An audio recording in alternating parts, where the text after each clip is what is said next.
दोस्तों HR world में आपका स्वागत है। आज हम कलेक्टिव बार्गेनिंग के बारे में पूरा डिटेल समझेंगे। Collective bargaining is a process in which the representative of a labour organisation and the representative of business organization meet and attempt to negotiate a contract or agreement which specifies the nature of employee-employer union relationship। तो collective bargaining होता क्या है? Collective means एक group होता है और bargaining means होता है प्रपोजल एंड काउंटर प्रपोजल। तो कलेक्टिव बार्गेनिंग एक ऐसा प्रोसेस है जिसमें representative of labour organisation and representative of business organisation ये दोनों मिलकर के एक ऐसा निगोशिएशन करते हैं, एक ऐसा कॉन्ट्रैक्ट एग्रीमेंट करते हैं जो कि एम्प्लॉयर एम्प्लॉई यूनियन रिलेशनशिप को मेंटेन करता है। Process involving discussion and negotiations, इसमें प्रोसेस कौन कौन से इन्वॉल्व होते हैं? Discussion, negotiation, collective means group जैसा कि हमने बताया, bargaining means proposal and counter proposals to reconcile their conflict interest, इसमें जो भी कॉन्फ्लिक्ट होता है उसको रिकनसाइल किया जाता है in a flexible approach. Evolution of collective bargaining, Gandhi ji the leader of Ahmedabad textile workers, idea gathered interest only after the Second World War. GOI took place like setting up of machinery and negotiation, conciliation and arbitration. Collective bargaining, commonality of interest as a basis of bargaining. Bargaining would not take place if there was no common interest to bargaining. Bargaining वहाँ पे संभव नहीं है जहाँ पे common interest ना हो bargaining के लिए। Parties work together to produce goods and service, दोनों पार्टी मिलकर के गुड्स और सर्विस के लिए क्या अच्छा से अच्छा कर सकते हैं वो करते हैं। Better together they work for the long term future of the company, दोनों मिलकर के एक लॉन्ग टर्म फ्यूचर के लिए कंपनी के लिए एक काम करते हैं। Bargaining is based on pluralism, both parties recognize each other rights to exist। Source of conflict, अभी इसमें क्या क्या सोर्स होते हैं? तो इसमें क्या है, जो मेन सोर्स हैं आए हम उसके बारे में बताते हैं। सोर्स ऑफ कॉन्फ्लिक्ट, जैसा कि इंडस्ट्रीज में आप लोगों ने देखा होगा कि मेन सोर्स क्या क्या होते हैं। Wages, salaries, these are the main source of the conflict. Management had to see the share holder profits and workers want more money, management अपना प्रॉफिट देखता है और वर्कर्स क्या देखते हैं कि वो उनको काम कम करना पड़े और सैलरी ज़्यादा हो और बेनिफिट्स ज़्यादा हो। Productivity needs may force the firm to operate flexible work practices and the unions might resist this. Productivity needs may force the firm to operate, अभी कोई भी प्रोडक्शन हो रहा है तो वहाँ पे जो कंपनी का ओनर है, कंपनी के जो रिप्रेजेंटेटिव, वो तो यही चाहते हैं कि प्रोडक्टिविटी हमारी बढ़े, फ्लेक्सिबल वर्क प्लेस हो वहाँ पे। और उसमें क्या है, जो यूनियंस है, यूनियंस वहाँ पे कम से कम वहाँ पे रेसिस्ट करे। Companies might want to dismiss conflict, companies ये सब डिसमिस को कॉन्फ्लिक्ट को डिसमिस करना चाहती है। And union would resist this, और यूनियन से रेसिस्ट करना चाहते हैं। Demanding job security, they are always they are demanding for job security. Employees might demand shorter working hours, employees हमेशा कम से कम वर्किंग आवर्स काम करना चाहते हैं। लॉन्गर वैकेशन लीव, लंबी छुट्टी के लिए वो लोग कोशिश करते हैं हमको छुट्टी, जो लीव ड्यूरेशन है वो हमको ज़्यादा मिले। More time of for training, employees might insist on stricter health and safety controls which would be expensive for the company. उनको हेल्थ एंड सेफ्टी के लिए क्या फैसिलिटीज दी जा सकती है कंपनी तरफ से, उसके लिए वो लोग जो उनका यूनियन रिप्रेजेंटेटिव होता है वो कोशिश करते हैं। Employers demand loyalty to the firm, whereas employees see it as the individual right to change jobs when the opportunities arises. Then types of bargaining. Types of bargaining के बारे में हम जानते हैं। Conjunctive, distributive. बार्गेनिंग इसमें कैसा होता है, जीरो सम गेम होता है, विन और लॉस दोनों होता है। Cooperative, integrative. बार्गेनिंग इसमें कैसा होता है, more open to coming down from their high horse, इसमें विन विन होता है। Levels at which collective bargaining is undertaken. Enterprise और प्लांट लेवल फर्स्ट लेवल है। सेकंड हमारा industry cum region wide agreements होता है। थर्ड है sectoral collective bargaining at national level. Collective bargaining process, ये जो हमारा नीचे दिया गया है ये प्रोसेस है। फर्स्ट हम प्रिपेयर करते हैं, फिर डिस्कशन होता है, फिर हम जो डिस्कशन होता है उसके ऊपर प्रपोजल बनाते हैं, फिर बार्गेनिंग अगेन बार्गेनिंग करते हैं, देन फाइनल एग्रीमेंट ड्राफ्ट होता है जो कि दोनों पार्टीज के लिए वो इन फ्यूचर के लिए वो डिमांड होता है।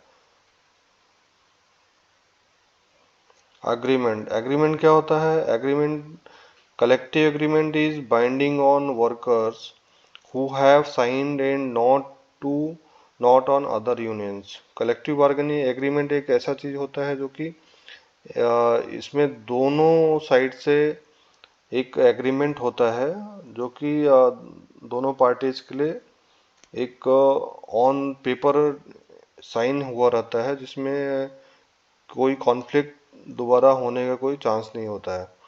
देन सेटलमेंट आता है। सेटलमेंट क्या होता है, written agreement between employer and workers arrive during conciliation proceedings is applicable to all the present and future workers. इसमें रिटन एग्रीमेंट होता है जो कि एम्प्लॉयर और वर्कर्स के लिए होता है, और इसमें जो प्रेजेंट वर्कर या फ्यूचर में जो भी आएंगे वो दोनों के लिए सेम होगा। अवार्ड क्या होता है, when agreement and settlement fail, जब भी एग्रीमेंट और सेटलमेंट दोनों फेल हो जाता है तो अवार्ड आता है। This is the final determination of industrial dispute given by arbitration and adjudication binding on parties. Next हमारा है अनऑर्गेनाइज्ड सेक्टर। तो अनऑर्गेनाइज्ड जो सेक्टर होते हैं जिसमें कलेक्टिव बार्गेनिंग इज रेयर, बहुत ही रेयर केस में होता है, लो वेजेस, बहुत ही लो वेजेस होता है, और benefits. Unfair labour practices, unfair labour practices इसमें क्या होता है, refusal by the employer to bargain collectively is good faith with recognised trade union. Refusal by the employer, employer अगर रिफ्यूज कर दिया बार्गेन के लिए तो कलेक्टिवली ये इसमें गुड फेथ में एक रिकॉग्नाइज्ड ट्रेड यूनियन के साथ में जो रिकॉग्नाइज्ड ट्रेड यूनियन होती है वो इनका हेल्प करती है। Refusal by the recognized trade union to bargain collectively in good faith with the employer. Workers and trade unions of workers, including in corrective activities against certification of bargaining representative. Collective bargaining agreement, collective bargaining का अभी agreement कैसा होता है, retain document होता है regarding working condition terms of employment, उसमें working condition क्या रहेगा और एम्प्लॉयमेंट का टर्म्स कैसा रहेगा उसके बारे में रिटेन डॉक्यूमेंट्स होता है। Legally collective bargaining binds only the parties to it. In India there are 3 types of agreement, कौन कौन से होते हैं, voluntary agreement, settlement and consent awards.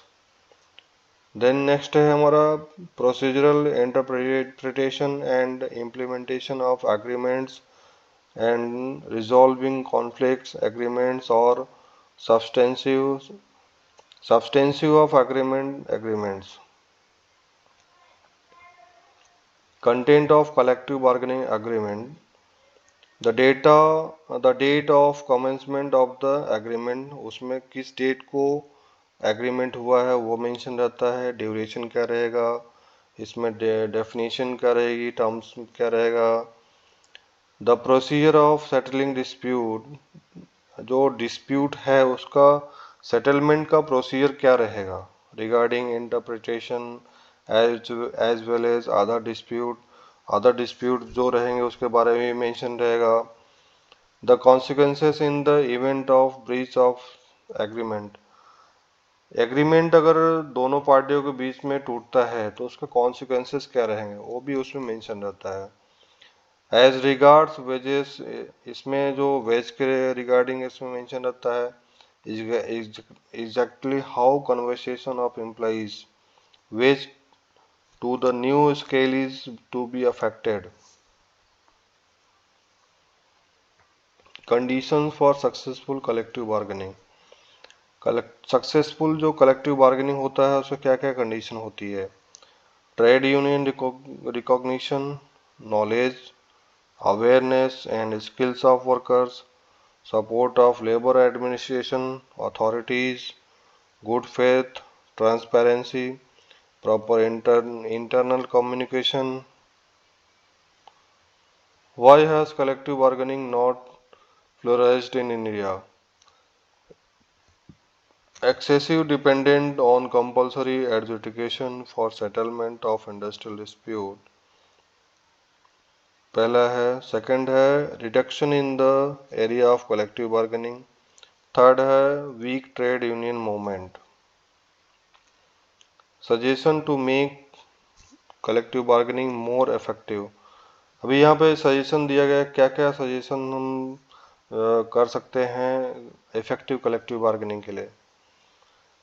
Compulsory adjudication should be used as last resort. Trade union should be strength, trade union की strength होनी चाहिए। Workers education should be intensified, workers का जो एजुकेशन हो वो इंटेंसिफाइड हो। Idea of one union for one plant, legal provision to be made, और जो लीगल प्रोविजन है वो भी इसमें होने चाहिए। Negotiation techniques and skills. Negotiation is a process in which two or more parties who have common and conflicting interests come together and talk with a review to reaching an agreement. अभी negotiation कैसा होता है, negotiation process ऐसा होता है जो दोनों पार्टियां मिलकर के आपस में डिस्कशन करती है, कॉन्फ्लिक्ट को रिजॉल्व करती है। उसके बाद फिर पावरफुल परसुएशन और कंस्ट्रक्टिव कॉम्प्रोमाइज। नेक्स्ट स्टेज है स्टेजेस ऑफ निगोशिएशन।